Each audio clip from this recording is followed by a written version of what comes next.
First off, I want to thank the brave men and women who work behind the wall. I want to thank them on a national level because their job goes unrecognized. How do they try to turn a guard? Well, correctional officer. Sorry, I apologize. But correctional officer.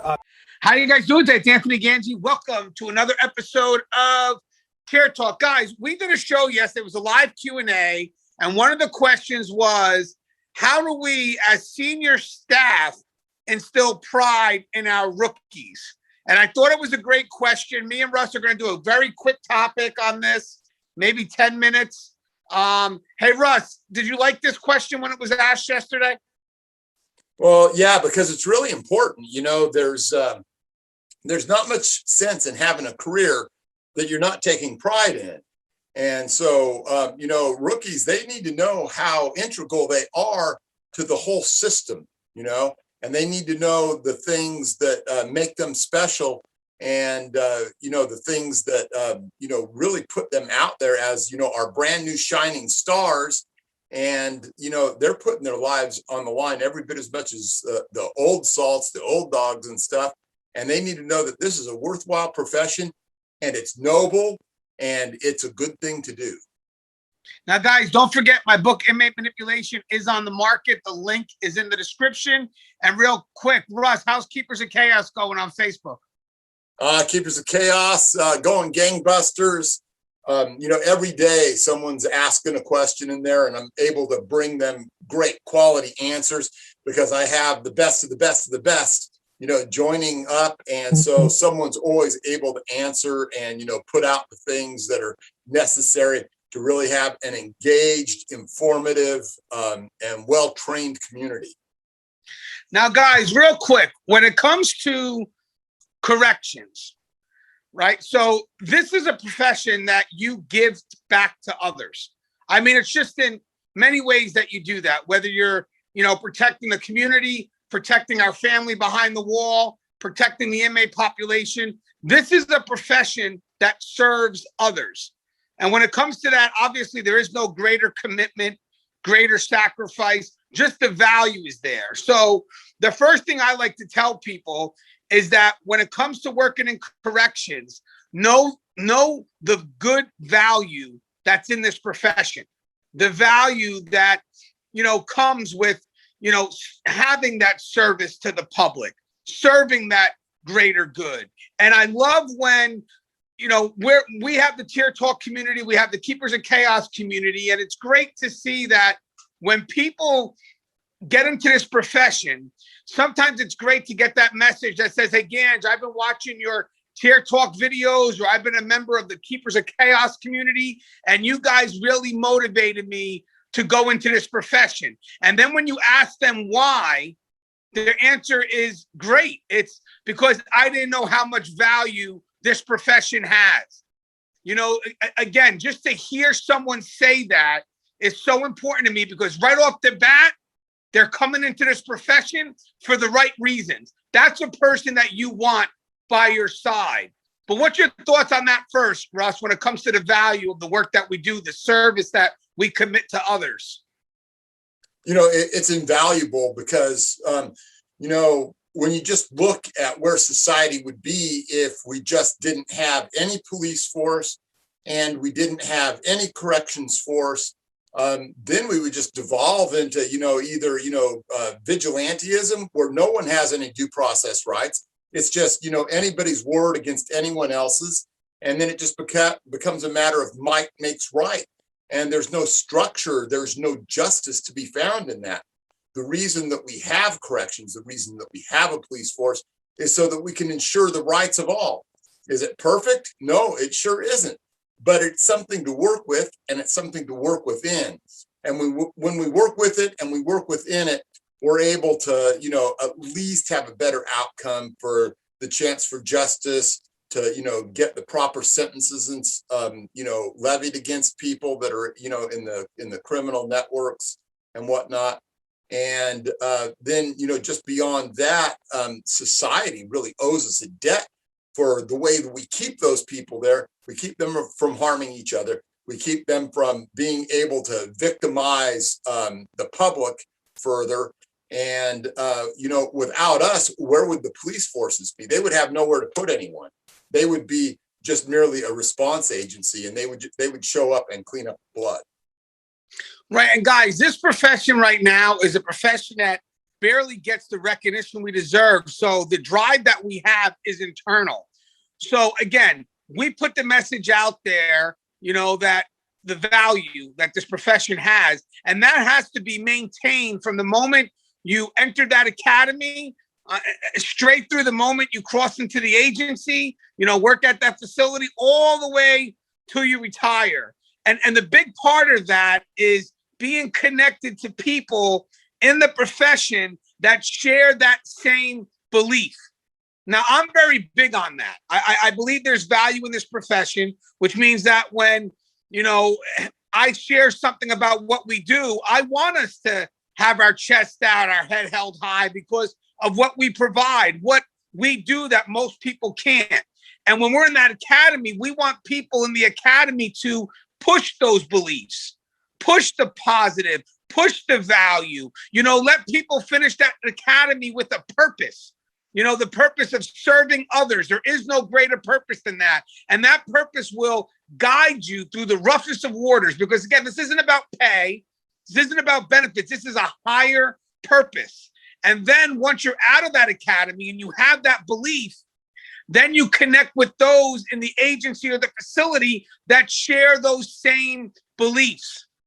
They believe in the work that they do, no matter how many years they've been in, no matter the bullshit they went through. They still find value, because I've been through bullshit in my career.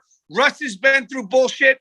Other people on my panel, Gary, Connie, you know, the list goes on. We've all been through bullshit.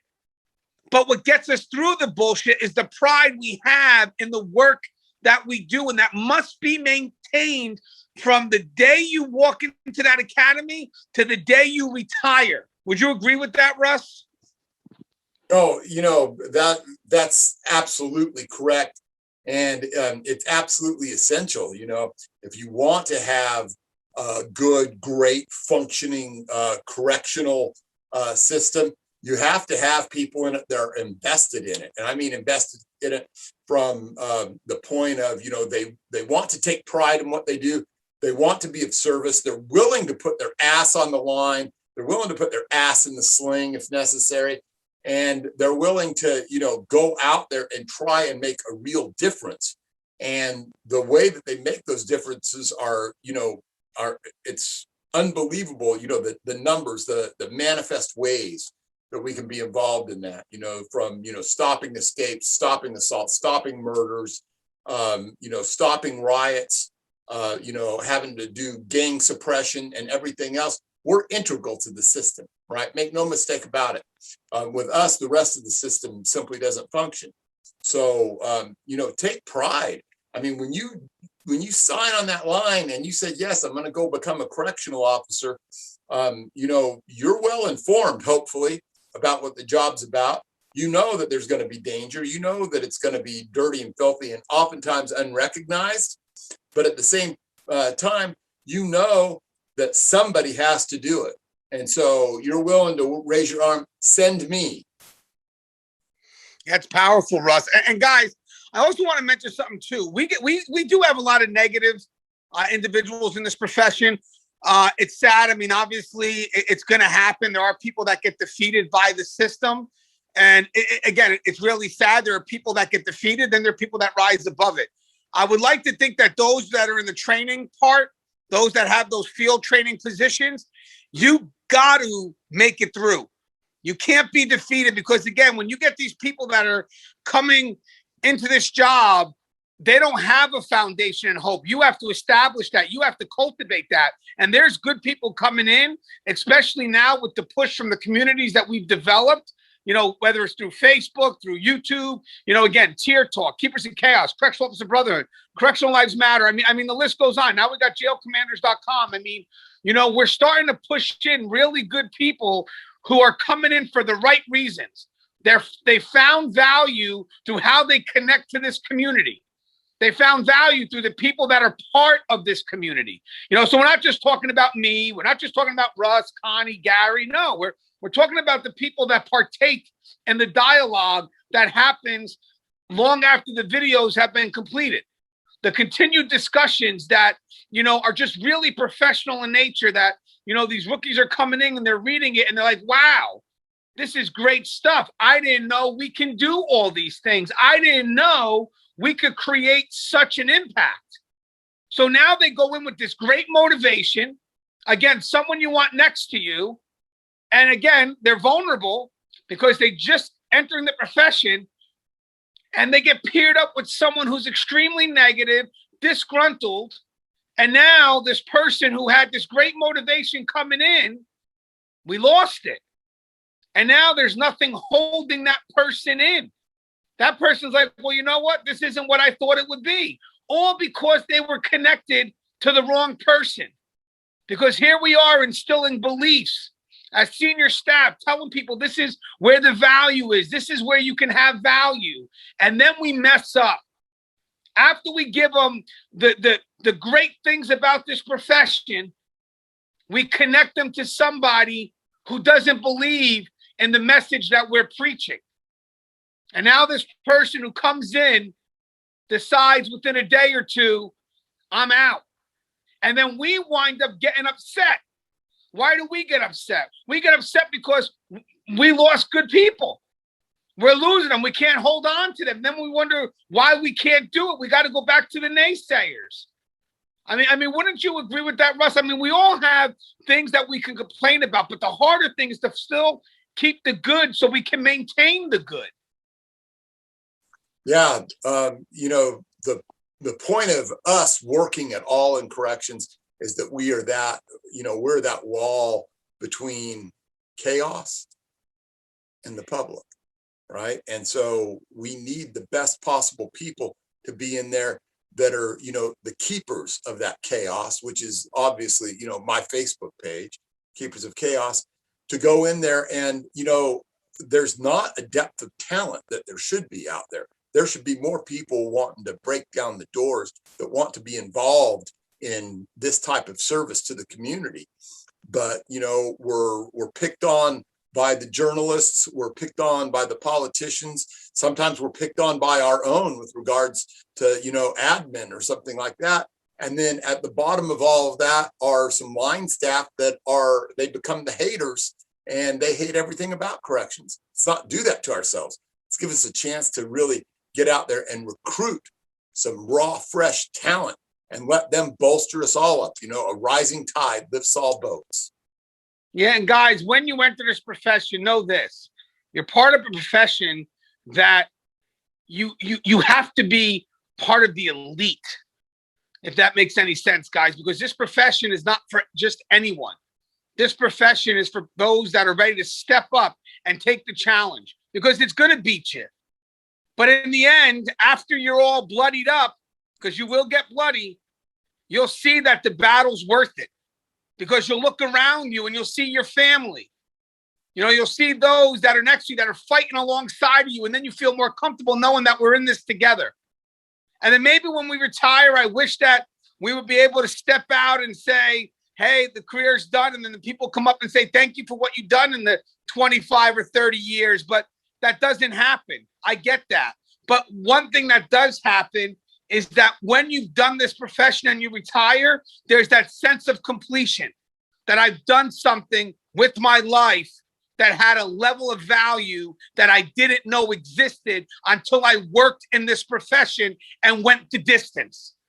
Doesn't matter if you start as an officer and move your way up or continue to be an officer throughout your 25 or 30 years. It doesn't matter. You went the distance. The distance isn't about rank. It's about starting at a certain time and then completing at a certain time. And in the end, doing that service, that 25 years, it's just, Russ, you've done it, man. The value, how it feels to know that you've devoted 25 years to a profession that does have value in regards to how it gives back to the people. Hey, Russ, you have anything you'd like to say in closing? In closing, if you're out there and you're considering this profession, know that you're going to be challenged every day in it. And those challenges are really just opportunities to shine, opportunities to, further the cause.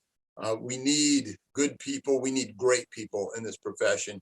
And it's not easy. And I'm going to tell you that you are going to be tested. You're going to be tested every day, probably. But you know what? That was one of the things that, not instantly, but eventually it became the allure for me to every morning to, put on that jumpsuit and go in there and just know that, I was going to be provided with a chance to really see what I was made of. And so in the end, I mean, that became very important to me and became a very important part of myself, my self-worth, the way I view who I am. And, I think it, in many, many ways, it made me into a better person. Not to say I don't have a few psychological scars and even a few physical ones here and there, but in the end, I'm so thankful. I'm so glad that I did what I did in corrections. And guys, I want to say something. As a senior officer, it is your duty, it's your responsibility to instill pride in those rookies that are coming in. It's your responsibility to find the positive and keep those rookies motivated. Because in the end, I'm telling you guys, we're doing what we can to bring the right people in. But it sucks when you work this hard to get the good people to want to come in, and then they just connect with the wrong person who doesn't have the beliefs that we need to keep people in the profession, who doesn't have the value. And next thing you know, someone who could have done something great now decides it's not worth it. As a senior officer, make it your responsibility. Please be the reason why people stay, as opposed to being the antagonist and be the main reason why people leave. As always, guys, the show is tiered. If you haven't, please subscribe, interact, engage, comment, hit that bell. Bell's going to notify you every time I post a new video. Stay safe.